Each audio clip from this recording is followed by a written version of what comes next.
Dear students, this is Pavin Agarwal from Management Department, Rotary Institute of Management and Technology, Chandosi, welcomes you in today's lecture of Managerial Economics. Today, we will discuss on pricing policies and methods.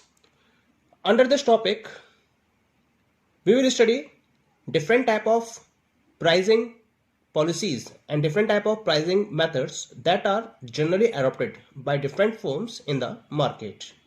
इस topic में हम उन methods के बारे में discuss करेंगे जो generally firms के द्वारा मार्केट में अडॉप्ट किए जाते हैं. क्या क्या है ये methods? Let us have a look over the chart.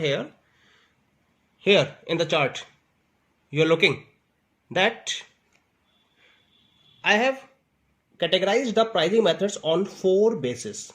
The first one is cost based, second one is competition based, third one demand based and fourth one strategy based. Cost के basis पर हमने यहां पर 4 parts में again categorize किया है. Full cost और cost plus pricing, incremental cost pricing, marginal cost pricing, target pricing. Okay. Competition based methods में हमने इसको 2 पार्ट्स में डिवाइड किया है, going rate pricing and sealed bid pricing. Okay. Demand based methods में हमने यहां पर 3 पार्ट्स में डिवाइड किया है, dual pricing, price lining and discrimination and cyclical pricing. और स्ट्रेटजी बेस्ड मेथड्स में 2 पार्ट्स में डिवाइड किया है इसको, प्राइस पेनिट्रेशन पॉलिसी है और एक है price skimming policy. So let us discuss these methods one by one. This is the first method. The first method is full cost और कॉस्ट प्लस प्राइसिंग. क्या होता है इस मेथड में? इस मेथड में a fair percentage markup is added to the average total cost और average cost as profit in arriving at the price. यानी कि प्रोडक्ट के प्राइस को डिसाइड करना है तो उसके अंदर हम क्या करते हैं, फर्म की टोटल एवरेज कॉस्ट को डिटरमाइन किया जाता है और उस टोटल एवरेज कॉस्ट में एक मार्कअप या एक परसेंटेज मार्कअप को ऐड कर दिया जाता है और उस बेसिस पर प्रोडक्ट के प्राइस को डिसाइड कर लिया जाता है. That's why this method is known as full cost और cost plus pricing. Okay. होता क्या है, जिस पर्टिकुलर टारगेट प्रॉफिट को ऑर्गेनाइजेशन अचीव करना चाहती है उसे मार्कअप के फॉर्म में प्रोडक्ट की कॉस्ट एवरेज कॉस्ट में ऐड कर दिया जाता है. यह सबसे कॉमन मेथड है जो ज्यादातर पब्लिक यूटिलिटीज फर्म्स या मैन्युफैक्चरिंग फर्म्स या रिटेल ट्रेडर्स के द्वारा यूज किया जाता है और इसमें कॉस्ट में इंक्रीज करके उसे कंज्यूमर्स पर पास कर दिया जाता है. Okay. So this is the method. Now come to the second method, incremental cost pricing. इसमें क्या होता है, फुल कॉस्ट प्राइसिंग में तो हमने एवरेज कॉस्ट को इंक्लूड किया था, लेकिन इंक्रीमेंटल कॉस्ट प्राइसिंग में हम केवल एवरेज वेरिएबल कॉस्ट को इंक्लूड करते हैं और उसमें हम एक मार्कअप या परसेंटेज मार्कअप को ऐड करके प्रोडक्ट के प्राइस को डिसाइड कर लेते हैं. So under this method, average variable cost is used as a basis for price fixation instead of average total cost. Average variable cost क्या होती है? It cover like direct material cost, direct labor cost, other direct expenses, variable production overheads, variable sellings, distribution expenses, and so on. Means all the variable costs are included under the incremental cost pricing. Clear? The third method is marginal cost pricing. Under this method, prices are determined on the basis of marginal cost. It means that firm जब product के price को decide करती है तो marginal cost को include किया जाता है और उसको इंक्लूड करते हुए प्रोडक्ट के प्राइस को डिसाइड कर लिया जाता है. This is the cost directly attributable to the output of a specific product. यानी कि एक स्पेसिफिक प्रोडक्ट की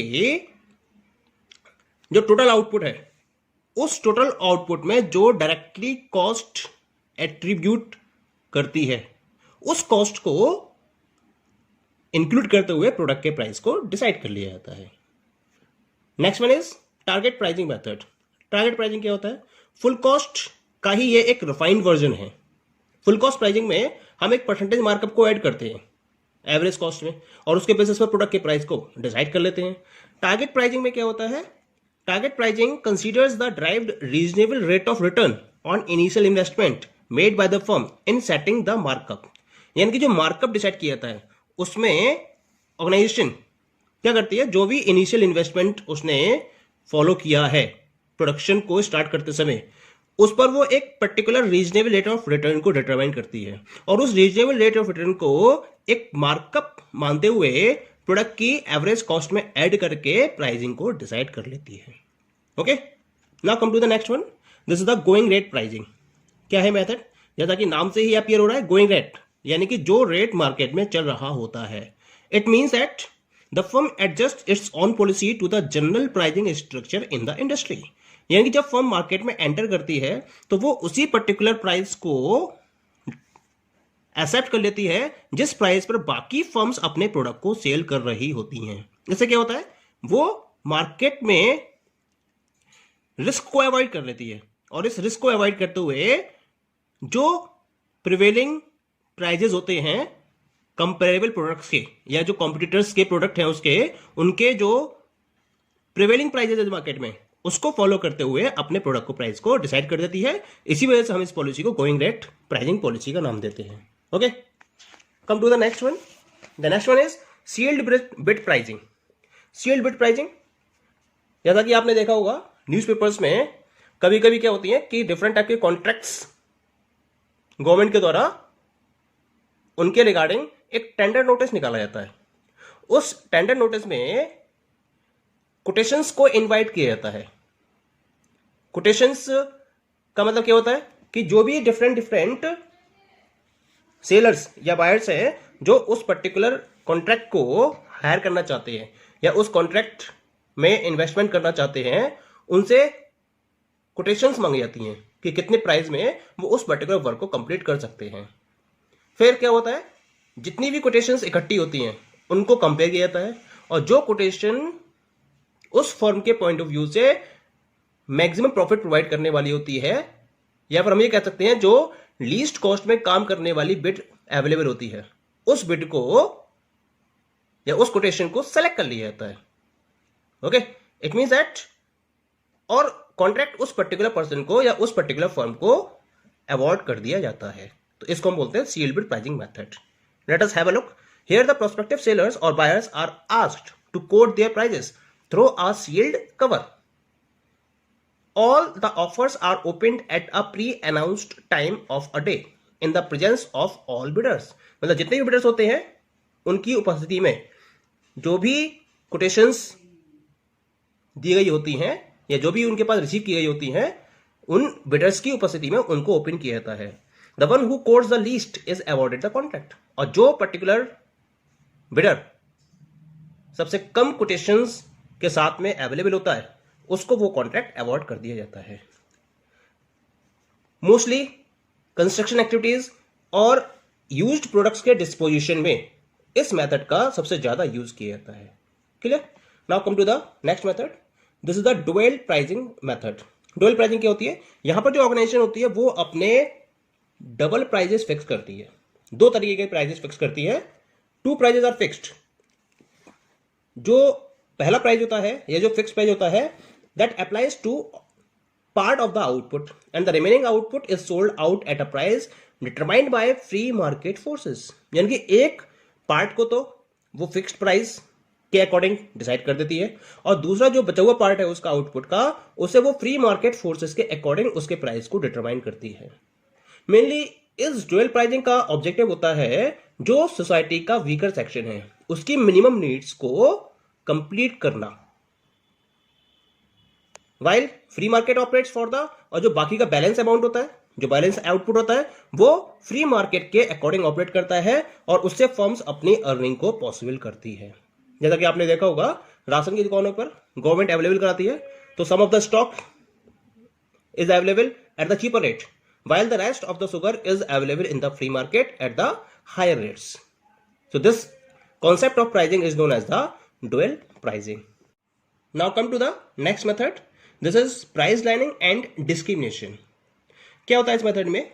इस मेथड में या ये मेथड ऐसा कह सकते हैं हम, ये मेथड उन फर्म्स के द्वारा एडॉप्ट किया जाता है जो वैरायटी ऑफ प्रोडक्ट्स मार्केट में अवेलेबल कराती हैं, जो अलग अलग क्वालिटीज में मार्केट में अवेलेबल होते हैं। Just take the example of garment company. Garment company के पास डिफरेंट डिफरेंट साइजेस में, डिफरेंट डिफरेंट वैरायटीज के साथ में और डिफरेंट डिफरेंट क्वालिटीज में गारमेंट्स अवेलेबल होते हैं। अब वो हर गारमेंट के प्राइस एक जैसे नहीं रख सकती, तो क्या करेगी वो हर गारमेंट के उसकी वैरायटी और उसकी क्वालिटी के अकॉर्डिंग प्राइस को डिसाइड करती है। तो इस पर्टिकुलर पॉलिसी को हम नाम देते हैं price lining policy. Look at here, because within each product group there may be different varieties and qualities. Accordingly, different prices may be charged for variation. Now, discrimination pricing. Discrimination का मतलब होता है भेदभाव करना। भेदभाव का मतलब है कि अलग अलग प्राइजेस चार्ज करना। जब आप डिफरेंट प्राइजेस को चार्ज करते हैं डिफरेंट मार्केट्स में, तब हम उस पॉलिसी को बोलते हैं डिस्क्रिमिनेशन प्राइस पॉलिसी। और ये डिपेंड करता है मार्केट की इलास्टिसिटी पर। अगर कोई मार्केट ऐसा है जहां इलास्टिसिटी ज़्यादा है या मोर इलास्टिक मार्केट है, वहां फर्म को कम प्राइस पर अपने प्रोडक्ट सेल करने पड़ेंगे।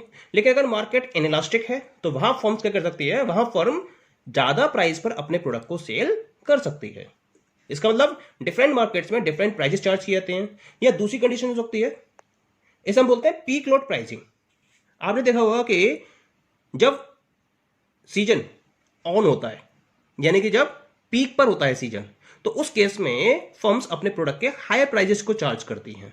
लेकिन जब ऑफ पीक पीरियड होता है तो उस केस में फर्म्स कम प्राइस को चार्ज करती हैं। तो ये भी क्या कंडीशन हो गई, this is the condition of price discrimination. यहां क्या कर रहे हैं हम, सेम कस्टमर ग्रुप से डिफरेंट डिफरेंट प्राइजेस चार्ज कर रहे हैं on the basis of different conditions in the market. तो this is also the discrimination price policy. Clear? Now come to the next one, this is the cyclical pricing.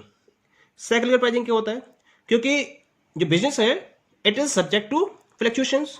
As we know that fluctuations are always there in the market. Up and down market में लगे रहते हैं। कभी economy recession में है और कभी economy inflation में है या प्रॉस्पेरिटी में है। ठीक है, तो इसके बेसिस पर क्या होता है, हर ट्रेड की एक पर्टिकुलर साइकिल अवेलेबल होती है। तो depending upon the phase of business cycle the pricing policy is adopted. तो बिजनेस फर्म जिस पर्टिकुलर साइकिल में अवेलेबल होता है, या बिजनेस कह सकते हैं बिजनेस जिस साइकिल में अवेलेबल होता है, उस फेज को ध्यान में रखते हुए प्राइस को डिसाइड किया जाता है।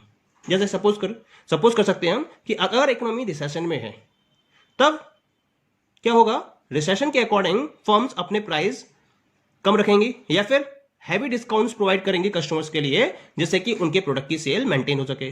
लेकिन अगर प्रॉस्पेरिटी है तो उस केस में फर्म्स हायर प्राइसेस को चार्ज करती हैं। Clear? Now come to the next one, this is the price penetration policy. Penetration का मतलब होता है किसी चीज को भेज देना। यानी कि इस पर्टिकुलर पॉलिसी को फॉलो करते हुए जब कोई फर्म मार्केट में अपने प्रोडक्ट को लॉन्च करती है तो वो इस पर्टिकुलर लेवल पर सेल करती है या उसके प्राइस इतने कम रखती है जितना उसको बियर कर सके, और इतना कम रखती है जिससे कि बाकी और कॉम्पिटिटर्स उस प्राइस पर अपने प्रोडक्ट को सेल न कर पाए। पर्पस क्या होता है उसका, the purpose is to erect barriers against the entry of prospective competitors to capture as much market share as possible in the market and to attract the attention of the consumers. Purpose है उसका कि market के largest share को capture करना और consumers के attention को attract करना। जितना ज्यादा से ज्यादा मार्केट शेयर वो कैप्चर करना चाह रही है, उतना मार्केट वो शेयर वो कम प्राइस रखते हुए कैप्चर करती है। उसका क्या होता है, प्राइसेस हमेशा के लिए कम नहीं रहते हैं। एक बार प्रोडक्ट की इमेज एस्टेब्लिश हो जाती है तब फर्म अपने प्रोडक्ट के प्राइस को इंक्रीज करना स्टार्ट कर देती है, जिससे कि वो अपने लॉसेस को भी रिकवर कर सके और फ्यूचर में ज्यादा से ज्यादा प्रॉफिट को अर्न कर सके। तो हम इस पॉलिसी को बोलते हैं price penetration policy. Now come to the last policy method, this is the price skimming policy. क्या होता है इस पॉलिसी में, स्कीमिंग का मतलब होता है मार्केट में जो रिचेस्ट लेयर है उस रिचेस्ट लेयर को ध्यान में रखते हुए प्रोडक्ट को अवेलेबल कराना। यहां फर्म एक ऐसे यूनिक प्रोडक्ट को अवेलेबल कराती है जिसके प्राइजेस वो हाई रखती है और हाई प्राइजेस पर वो एलाइट ग्रुप ऑफ कंज्यूमर्स को अट्रैक्ट करती है और अपने प्रोडक्ट को सेल करती है। So under price skimming, the new product is priced high in the beginning to attract the allied buyers who are insensitive to price. यानी कि उनका प्राइस का मतलब नहीं है, उन्हें केवल बेस्ट क्वालिटी प्रोडक्ट्स चाहिए, चाहे प्राइस कितनी भी ज्यादा क्यों ना हो। ऐसे ग्रुप ऑफ कंज्यूमर्स को ध्यान में रखते हुए जब कंपनी अपने प्रोडक्ट को लॉन्च करती है तो इस प्राइसिंग स्ट्रेटजी को हम नाम देते हैं प्राइस स्कीमिंग स्ट्रेटजी। हाँ, एक बात का ध्यान रखना पड़ेगा, ये स्ट्रेटजी तब सक्सेसफुल होगी जब मार्केट लेस प्राइस इलास्टिक होगा और उसके साथ साथ उसकी क्रॉस इलास्टिसिटी भी लो होनी चाहिए। अगर ये कंडीशन अवेलेबल नहीं है तो प्राइस स्कीमिंग पॉलिसी सक्सेसफुल नहीं हो पाएगी। इसके साथ साथ प्राइस स्कीमिंग पॉलिसी में ऑर्गेनाइजेशन को हैवी प्रमोशनल एक्सपेंसेस को भी फॉलो करना होता है, तब जाकर वो प्राइस स्कीमिंग पॉलिसी को फॉलो करते हुए मैक्सिमम प्रॉफिट को अर्न कर सकती है। Okay, thank you.